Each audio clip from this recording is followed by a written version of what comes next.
Chiefs news, analysis, and opinion every day. The Kansas City Chiefs offense in 2025 is going to be even better than what it is that we believe is going to happen with the emergence of Xavier Worthy, the introduction of Jalen Royals, the return of Hollywood Brown, and I am going to set the table for that a little bit, but I also want to set the table for this video a little bit. I am imperfect as a creator. I am debilitatingly untalented, but I do take this seriously. And one of the things that I promised myself when I set out on this channel was one of the things that I really enjoy about Nick Wright is that Nick Wright consistently has a different way of looking at things. He brings a fresh perspective. I think the area of the offseason in which we find ourselves, that is the most important thing about creating content this time of the year, is to find little ways of looking at things differently. I have tried to do that, and serendipity has allowed me an opportunity this morning as the Arrowhead Pride Arrowhead Lines presented two articles right next to each other that prompted me into a little bit of digging. So I wanted to present those two articles real fast. In an article titled 2025 NFL OTA Takeaways, Giants End Practice Early After Multiple Fights, which is not a promising sign, and Michael Pittman Jr. exits with injury, probably the only worse sign, but subtitled A Look at Some of the Key News and Notes from the Opening Days of OTAs from CBS by Jared Dubin and Garrett Podol. We get this blurb on the Kansas City Chiefs. Chiefs wide receiver Rashi Rice fully participates in OTA practice.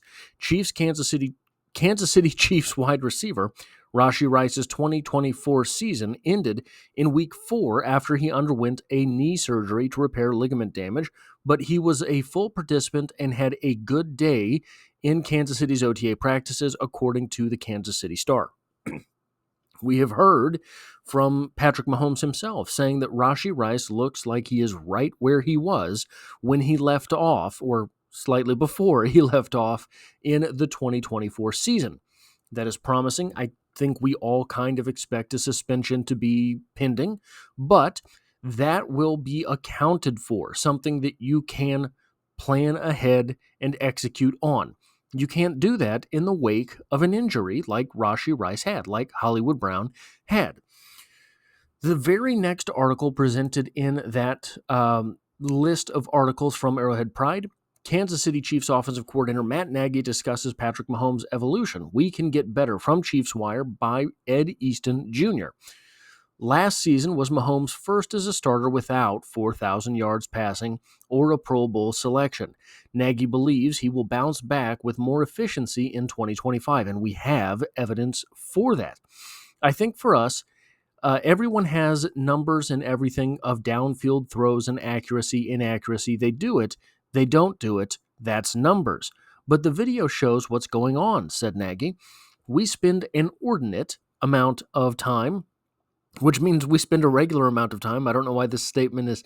Anyway, we spend an inordinate amount of time breaking that down this offseason and watching it together. Probably he meant to say inordinate or an ordinate, just slurred in an inordinate, slurred into an ordinate. But for what it's worth, at the end of the Eagles game, I know the score wasn't pretty or wasn't what we wanted, a Freudian slip, but there was a pretty good throw at the end of the year there to Xavier Worthy, and I think we're excited to get back to some of that.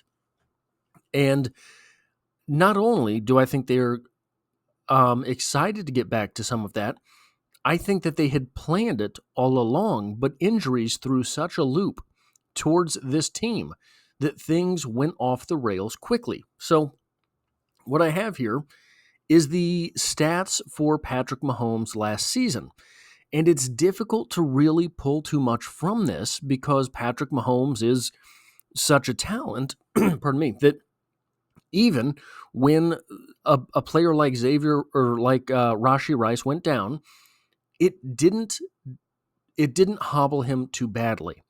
you can see there that he only had 3 performances of, and I have highlighted week 5 because that's the first game against the Saints where Rashi Rice was completely absent.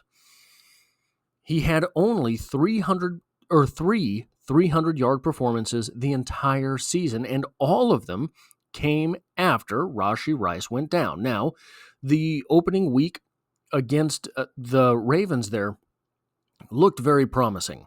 Looked as if this was going to be a return to form for Mahomes, despite the fact that he took more sacks than he threw touchdowns.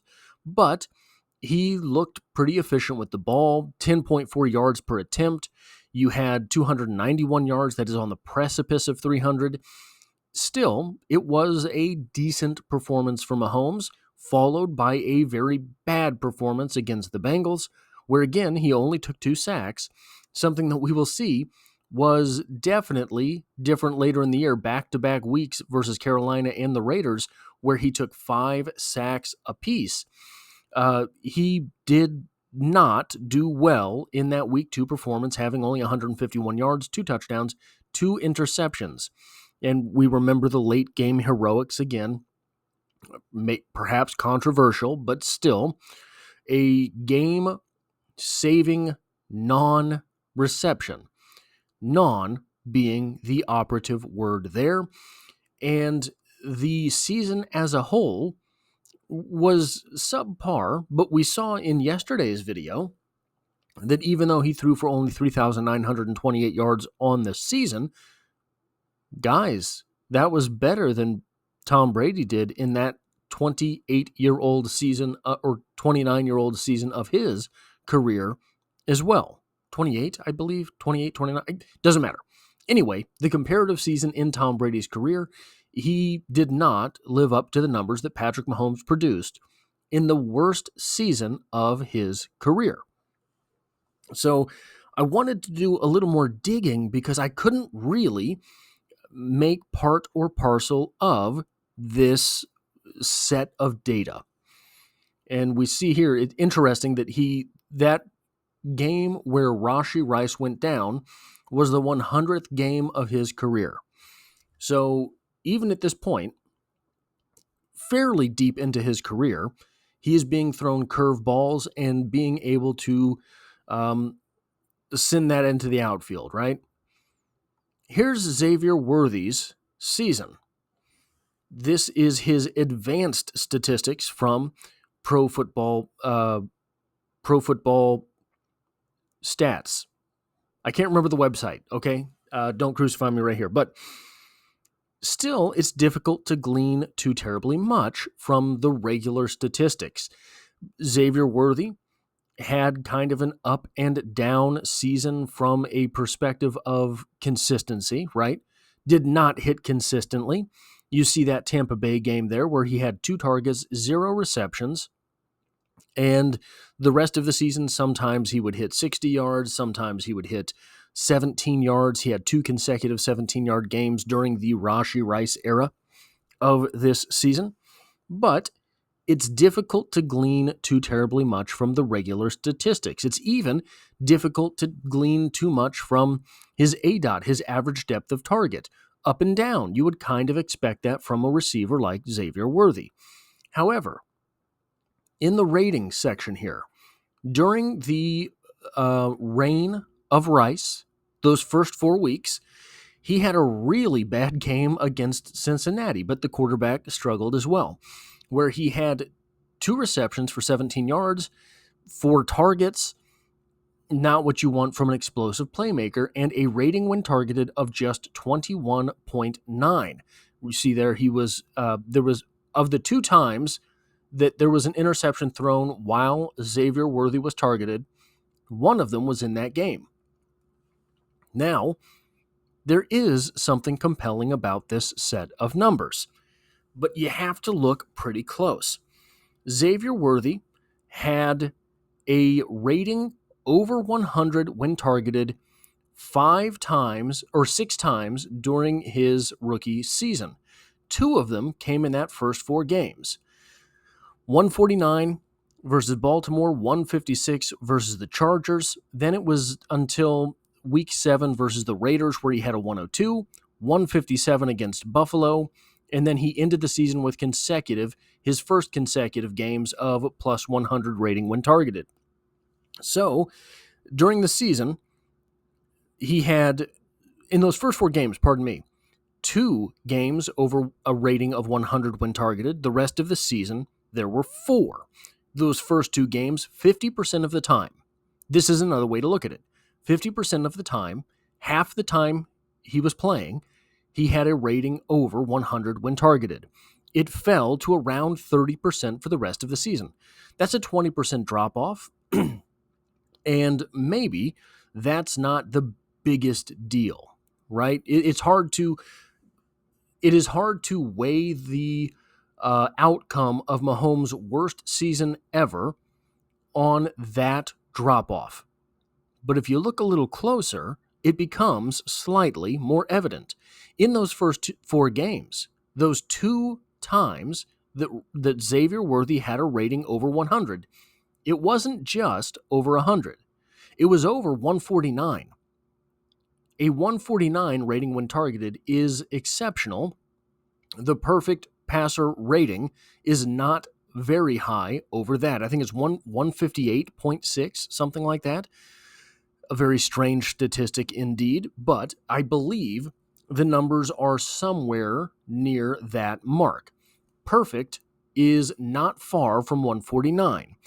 Of the other 4 times that Xavier Worthy was over 100, there was only once where he was over 149. That was in the Buffalo game, a loss. But in that game, 5 targets, 4 receptions, 61 yards, and a pretty good performance there. Now, for a receiver like Xavier Worthy, he is supposed to be boom or bust. He's the speed guy. Deep throws in the NFL, like Mahomes is trying to get back to, like Nagy said they're going to get back to. Deep throws are a particularly finicky statistic, or particularly finicky attempt. You're not going to hit all of them. If you hit 50% of them, you're doing pretty well. So he's supposed to be boom or bust in that way. You're just hoping for more booms than busts. There were not the rest of the season. The rest of the season, those booms were smaller booms. The 102.6 rating when targeted versus the Raiders the first time. The 110 versus Houston. That will go up with the presence of Rashi Rice. Why do I say that? Well, here's what Rashi Rice did last season. He had in those 4 games 29 targets, 24 receptions, a 65.5% catch rate or success rate, an 82.8% catch rate. He had 288 yards and a meager 2 touchdowns, but he's not necessarily going to be the touchdown guy without all of the attempts, right? You get in the red zone, you're looking for Travis Kelce. You're outside of the red zone, probably it's going to be Xavier Worthy if there's a touchdown to be scored from 60 yards out. Still, he improved his yards per reception by 0.01. Not the biggest deal, but over the course of a season, that adds up. Rashi Rice last season was on pace, and I'm sure you've seen this 1,000 times, for 102 receptions, 1,224 yards, 9 touchdowns, and 64 first downs. A jump on first downs over his rookie season of 50 additional or 20 additional first downs. That is a big deal. That is more than an extra first down per game over his rookie season, but it's also a big jump up from what it was that the Kansas City Chiefs got in production without Rashi Rice. So it's worth noting that Andy Reid's offense, has a flow of things. There are expectations to be fulfilled. That's why a guy like Justin Watson, who we're going to talk about in a moment, was able to stay on the field because he was able to fulfill requirements in the offense, even if he wasn't getting the ball. Even when he wasn't on the receiving end of the throw, he was where he was supposed to be, when he was supposed to be there, which in Reed's offense opens up another guy because Reed takes advantage of numbers, takes advantage of zones, takes advantage of so many things that the players on the field, and I think this is why we haven't seen the emergence of Sky Moore, why he will be in someone else's offense and more valuable to them than he is to the Kansas City Chiefs in the 2025 season, because he's an off-schedule type of guy. He doesn't run traditional routes. Something that excited me when he was coming out of college, but I did not understand at that time quite how valuable being on schedule and on pace is for the Andy Reid offense. After Rice went down, they did not adjust the usage of Xavier Worthy. Xavier Worthy did not fulfill a different expectation in the offense. They kept doing the same things with him, and his speed was not as useful because the defense did not have to focus on other guys. They could keep an additional safety over the top. It's also worth noting that when Rashi Rice went down, Hollywood was already absent. Hollywood went down the first snap of the preseason. So everything that they had worked on the entire offseason was thrown off before the season began when Hollywood Brown went down. Everything was further thrown off kilter with the absence of Rashi Rice, something that you don't plan for. 2 injuries right there. Now, this gets even worse when we look at, for example, the first game that Rashi Rice missed completely. Rashi Rice and Hollywood Brown were out. Hollywood Brown's absence was kind of glossed over by this point because he had been gone for 7 weeks or 8 weeks by this point. 7. I'm still thinking that there are 4 preseason games for some reason. But here's the stat line for the Week 5 game versus the Saints. Again, Rice's first absence. Justin Watson played 57 snaps. On the stat sheet, Justin Watson was blanked. Did not have a single reception. Juju Smith-Schuster, however, stepped up with his 53 snaps, garnering 8 targets, hauling in 7 receptions for 130 yards. But like we saw with Kareem Hunt, these older players come into the offense and you can count on them for a little bit. But the nature of the NFL is such that you can't just target older players all the time who aren't in the flow of things. Remember, Juju returned to the Chiefs. In that same game, Xavier Worthy had 53 snaps. He was targeted 6 times, pulled in 3 receptions for only 25 yards.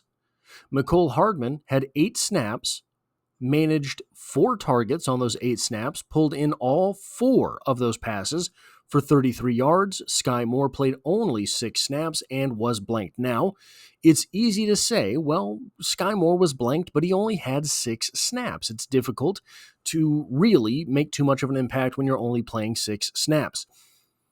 The onus is still on Sky Moore to be more valuable than to have 6 snaps in the game. He should have been better than Juju enough to climb the depth chart and get those 53 snaps. In this game, substitute Justin Watson and Juju Smith-Schuster for Rashi Rice and Hollywood Brown. Now, the one-for-one translation of Juju Smith-Schuster to Hollywood Brown, maybe Hollywood doesn't get 7 receptions for 130 yards, but you're smoothing that over with the production that Rice would give you, being able to get open the way that Justin Watson apparently was not, and that production gets split between 2 players and becomes more difficult to defend because you don't have the tanks on the field to affect those 2 different receivers. How different does this game look? Does this production look with Hollywood Brown and Rashi Rice on the field as opposed to Justin Watson and Juju Smith-Schuster? The snap counts alone tell you everything. Justin Watson, who had 0 productivity, was on the field for 57 snaps. He led the wide receivers. Now, this is the entire output from wide receivers for the Kansas City Chiefs. 3 players with receptions. 2 of them had already been shipped out of Kansas City once. Juju Smith-Schuster had his 1-year deal, left Kansas City. Mecole Hardman played his rookie contract, left Kansas City. Both of them were looked at by Andy Reid, by the front office, by Brett Veach, and the front office decided, well, we're going to take our chances somewhere else. They were both brought back because the rest of the wide receiver room was not able to affect the play on the field. The return of Rashi Rice, the return of Hollywood Brown, in the place of Justin Watson and Juju Smith-Schuster, the introduction of Jalen Royals versus Mecole Hardman, and whoever you want to pencil in for Sky Moore, is going to make this offense multiples more multivalent. Patrick Mahomes and that 3,924 yards is going to explode in the 2025 season. This, in my opinion, will be the best talent, skill position rooms that have been on the Kansas City Chiefs during the time that Patrick Mahomes has been, or at least the most full, right? I've made the argument many times that Tyreek Hill is a generational talent, could be an absolute first ballot Hall of Famer if he could get some stuff together seemingly in his personal life. Can't speak too closely on it. I don't follow Tyreek Hill, but that room with a prime Travis Kelce and a prime Tyreek Hill may have been more talented at the top end. I think I have 5 wide receivers who took snaps listed here.